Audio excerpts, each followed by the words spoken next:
Leaving Germany wasn't just a border crossing. It felt like closing a huge chapter that started nearly 300 years ago. 300 years! With my own ancestors leaving Germany, setting sail to a world they'd never seen before, America, which wasn't yet the United States. My ancestors were enduring the hardships of famine and extreme cold and several wars, actually. The entire church, including the pastor, set sail for America, most likely after seeing these pamphlets. There are no actual images of the ship called the William and Sarah, but this is what it would have resembled. And this is an idea of what it might have been like on the inside.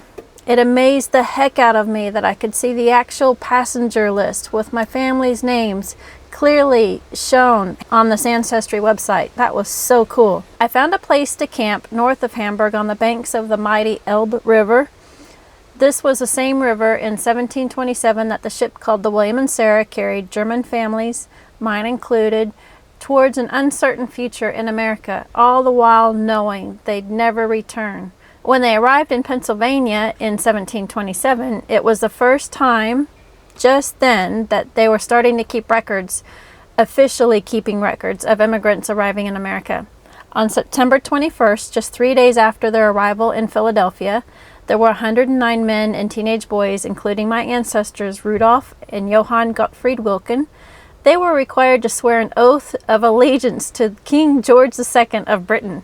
Imagine that, like leaving everything behind, speaking German, and having to swear your loyalty to a British king for a future in a country they didn't even know yet. And just like that, we cross the border ourselves. Me and Cody Cowboy, we're saying goodbye to Germany and hello Denmark. It's raining, of course. I shouldn't say of course. It hasn't been raining in Germany the whole time I've been there, and I've been looking forward to some rain.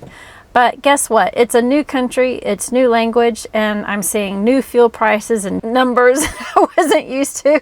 I gotta wrap my head around how close these European countries are compared to Australia. The states, you know, Australia's states are the size of entire countries, and we don't change money or accents. Well, a little bit of an accent, but not much.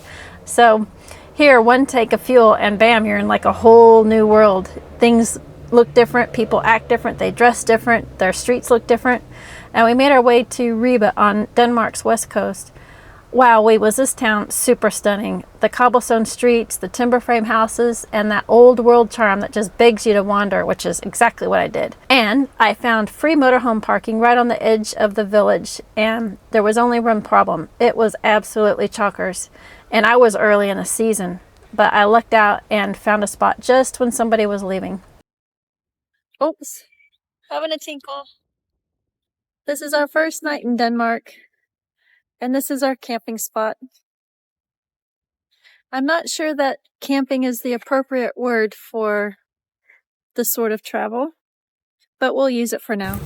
You are hungry. Are you hungry? So this is Denmark. We've been here maybe an hour and a half in the country, and just driving through this town, it looked cute enough to stop and explore. So that's what we're doing. I can't imagine how old this street is. I'll have to look it up. I mean, all the streets in this town look like this, but really beautiful, very charming. Like, I'm usually not a town person, but if I had to live in here, I think it'd be kind of fun. I think anyway. Like, you never know until you actually live in it. They probably have the same issues that everybody has. Nosy neighbors, loud neighbors. But it's very cute. Is he trying to tell me something? When he pushes my leg like that, he's telling me something. What is it that you're telling me? Do you want to go down the street? Okay. Okay, we'll follow the boss. Yeah. You tell me which way to go. We'll go this way. Oh, there's a car coming. Stop. No, over. Good boy. Sit. Very good, Cody. Good boy. Good boy. Yeah.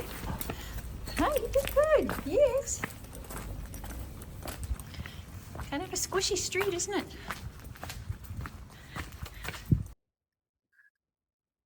It says, do not pee there. Do not pee. Come on.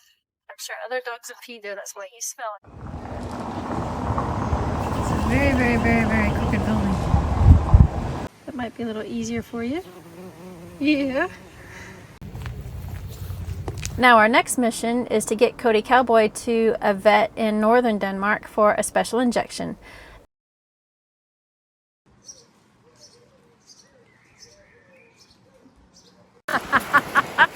This one's important. It's the ticket that gets him into Norway with his EU Pet Passport. If there's no jab, there's no fjords. And it's a requirement by Norway that he gets this tapeworm injection signed off by a vet. Cody, is Jonathan out there? Where's Jonathan? Just made me a new stash of snacks for the road. I thought it looked pretty and thought I'd take a picture of it. I love my almonds, I love my pepitas, and I love my raw cashews. And yeah, it's always good road food, hey? You ready to go see the doctor, Cody? Hey. We're in the parking lot. We're waiting to have our appointment with the vet today. We're in Denmark, and Cody Cowboy needs another special treatment. This time it's for tapeworm before he can enter Norway. And we have a booking with a ferry tomorrow, and the tapeworm has to be administered by a vet, and it has to be entered into his EU Pet Passport, and then we can enter Norway. So I'm sure it's going to be expensive.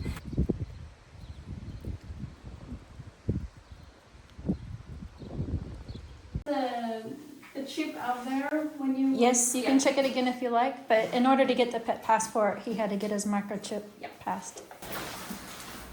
Oh yeah, where did it go? Look at you at the Danish vet. I found a super spot to stay just before we had to board the ferry, and it was this wild Danish beach. I didn't think I'd get an opportunity to have a good spot like this, but here we are. This beach is just as good. You know, it actually reminds me a lot of Tasmania. Love it, love it, love it. Cody Cowboy was in heaven. There was sand and sea and seagulls. That's it, Cody, run your guts out. It's so perfect because right now I know he'll sleep through the ferry ride and everything's done. I was so happy that he did that. So that's the journey so far.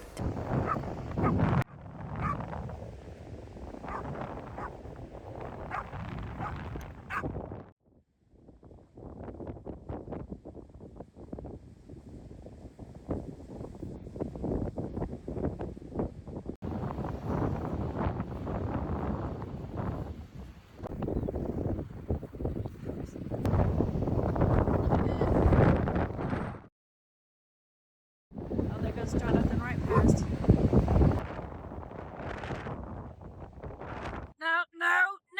No, Cody, stop. No. That's Cody protesting because I just told him it's time to get in the car. He sat right down, he laid right down, he's like, we are not leaving. The birds are here. This is the best beach. It's so full of birds. He is so happy. Just wanted Jonathan again. There's Jonathan! This is the best spot. What a great spot. Cody.